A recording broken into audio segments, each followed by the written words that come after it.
Hi friends, welcome to SPR media works. 2019లో ఒక పార్టీకి 30,000 మెజారిటీ, 2024లో మరో పార్టీకి 30,000 మెజారిటీ.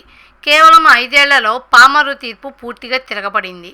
మరి ఈ మార్పు తాత్కాలికమా లేక 2029లోనూ కొనసాగుతుందా?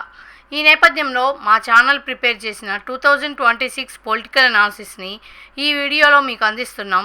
అదేంటో మీరే చూడండి. కృష్ణా డెల్టా ప్రాంతంలో ఉన్న పామర్రు పూర్తిగా గ్రామీణ వ్యవసాయ ఆధారిత నియోజకవర్గం. ఇది ఎస్సీ రిజర్వ్డ్ నియోజకవర్గం.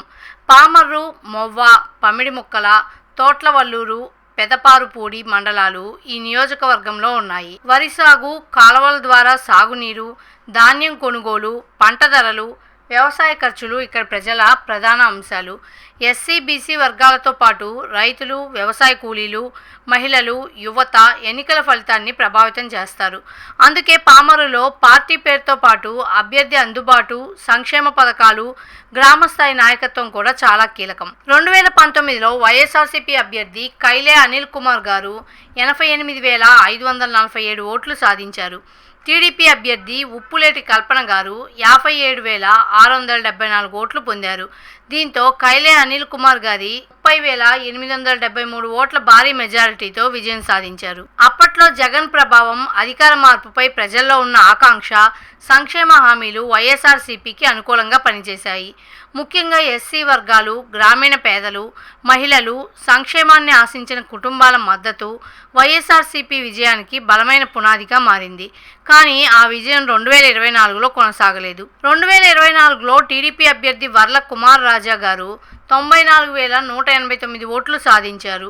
వైఎస్ఆర్సీపీ అభ్యర్థి కైలే అనిల్ కుమార్ గారు 64,499 ఓట్లకు పరిమితమయ్యారు. ఫలితంగా వర్ల కుమార్ రాజా గారు 29,690 ఓట్ల మెజారిటీతో గెలిచారు. 2019లో 30,873 ఓట్లతో వైఎస్ఆర్సీపీ గెలిస్తే 2024లో 29,690 ఓట్లతో టీడీపీ గెలిచింది. అంటే పొలిటికల్ మార్జిన్ దాదాపు 60,563 ఓట్ల మేర తారుమారైంది. టీడీపీ, జనసేన, బీజేపీ కూటమి ఓట్ల సమీకరణ, ప్రభుత్వ వ్యతిరేకత, బీసీ రైతు ఓటర్లలో వచ్చిన మార్పు, యువతలో మార్పు, ఆకాంక్ష టీడీపీకి కలిసొచ్చినట్లు కనిపిస్తుంది. టీడీపీ వైపు ప్రస్తుతం సిట్టింగ్ ఎమ్మెల్యే వర్ల కుమార్ రాజా గారు ప్రధాన నాయకుడిగా ఉన్నారు. 2024 భారీ విజయం ఆయనకి రాజకీయంగా బలమైన స్థానాన్ని కల్పించింది.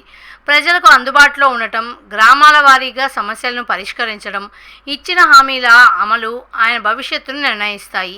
వైఎస్ఆర్సీపీ వైపు మాజీ ఎమ్మెల్యే కైలే అనిల్ కుమార్ గారు ప్రధాన నాయకుడిగా కొనసాగుతున్నారు. 2019లో భారీ విజయం సాధించిన అనుభవం, నియోజకవర్గ వ్యాప్తంగా ఉన్న పరిచయాలు, పార్టీ సాంప్రదాయ ఓట్ బేస్ ఆయనకి ప్రధాన బలాలు. 2024లో సాధించిన భారీ విజయం, కూటమి ఓట్ల బదిలీ, బలమైన గ్రామస్థాయి క్యాడర్ టీడీపీకి ప్రధాన బలాలు.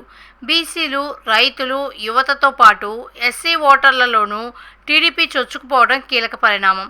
అయితే 30,000 మెజారిటీతో గెలవడం ఎంత పెద్ద బలమో ప్రజల్లో ఏర్పడే భారీ అంచనాలు అంతే పెద్ద సవాలు. సాగునీరు, ధాన్యం కొనుగోలు, గ్రామీణ రహదారులు, డ్రైనేజీ, తాగునీరు, ఉపాధి వంటి సమస్యలు పరిష్కారం కాకపోతే అసంతృప్తి పెరగవచ్చు. ఎస్సీ ఓటర్లలో 2024 మద్దతుని శాశ్వత ఓట్ బేస్గా మార్చుకోవడం కూడా టీడీపీ ముందున్న ప్రధాన పరీక్ష. 2019లో వచ్చిన 88,000కు పైగా ఓట్లు వైఎస్ఆర్సీపీకి ఒకప్పుడు ఎంత బలమైన పునాది ఉందో తెలియజేస్తాయి. ఎస్సీ వర్గాలు, పేద కుటుంబాలు, మహిళలు, సంక్షేమ లబ్ధిదారులు, కొన్ని గ్రామాల్లో ఉన్న పాత క్యాడర్ ఇప్పటికీ ఆ పార్టీకి అవకాశంగా ఉన్నాయి. కానీ 2024 భారీ ఓటమి తర్వాత కార్యకర్తల్లో ఉత్సాహాన్ని తిరిగి తీసుకురావాలి.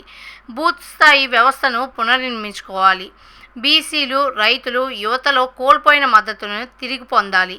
కేవలం సంక్షేమ పథకాల గురించి మాట్లాడటం కాకుండా స్థానిక సమస్యలపై నిరంతరం ప్రజల మధ్య ఉండగలిగితేనే వైఎస్ఆర్సీపీ మళ్లీ బలమైన పోటీ ఇవ్వగలదు. 2029 పామర్లు ఫలితాన్ని ప్రధానంగా 6 అంశాలు నిర్ణయించవచ్చు. ఎమ్మెల్యే వర్ల కుమార్ రాజా గారి పనితీరు, ఎస్సీ బీసీ ఓట్ల సమీకరణ, ధాన్యం ధరలు, సాగునీరు, వ్యవసాయ ఖర్చులు, మహిళా సంక్షేమ పథకాల అమలు, యువతకు ఉద్యోగ ఉపాధి అవకాశాలు, అలాగే టీడీపీ, జనసేన, బీజేపీ కూటమి కొనసాగుతుందా లేదా అన్నది అత్యంత కీలకం. ప్రస్తుత పరిస్థితిని పరిశీలిస్తే 2024 భారీ విజయం కారణంగా పామరులో టీడీపీకి ప్రారంభ ఆధిక్యం ఉన్నట్లు కనిపిస్తుంది. కానీ 2029 ఎన్నికలకి ఇంకా సమయం ఉంది. ఈ ఆధిక్యం కొనసాగాలంటే ఎన్నికల ఫలితాన్ని అభివృద్ధి ఫలితంగా మార్చి చూపించాలి. మరోవైపు వైఎస్ఆర్సీపీకి పాత ఓట్ బేస్ ఉన్నప్పటికీ క్షేత్రస్థాయిలో పార్టీని తిరిగి బలోపేతం చేయాల్సిన అవసరం ఉంది. ప్రస్తుతానికి టీడీపీ ముందంజలో ఉంది. అయితే 2024లో వచ్చిన 29,000 మెజారిటీ 2029లోనూ అలానే కొనసాగుతుందని ఇప్పుడే చెప్పలేం. టీడీపీ ప్రజల అంచనాలను అందుకుంటే ఆధిక్యం కొనసాగొచ్చు. స్థానిక సమస్యలు పెరిగి వైఎస్ఆర్సీపీ బూత్ స్థాయిలో బలపడితే పోటీ మళ్ళీ హోరాహోరీగా మారచ్చు. ఒక కీలక విషయం ఏంటంటే పామరులో గెలుపు ఒక్క సామాజిక వర్గంతో సాధ్యం కాదు. SC vote plus BC vote plus రైతు ఓటు ప్లస్ మహిళా ఓటు, ఈ 4 వర్గాలను ఎవరు సమర్థవంతంగా కలుపుకుంటారో వారికే విజయావకాశాలు ఎక్కువగా ఉంటాయి. మరి 2029లో పామర్రు మరోసారి టీడీపీ వైపే నిలుస్తుందా, లేక వైఎస్ఆర్సీపీ కోల్పోయిన బలాన్ని తిరిగి సాధించి కంబ్యాక్ ఇస్తుందా? మీ రాజకీయ అంచనాని కామెంట్లో తప్పకుండా చెప్పండి. ఇలాంటి పొలిటికల్ అనాలిసిస్ కోసం ఎస్పీఆర్ మీడియా వర్క్స్ ఛానల్ని సబ్స్క్రైబ్ చేసుకోండి. మరో ఇంట్రెస్టింగ్ పొలిటికల్ అనాలిసిస్తో మళ్ళీ కలుద్దాం. Thanks for watching.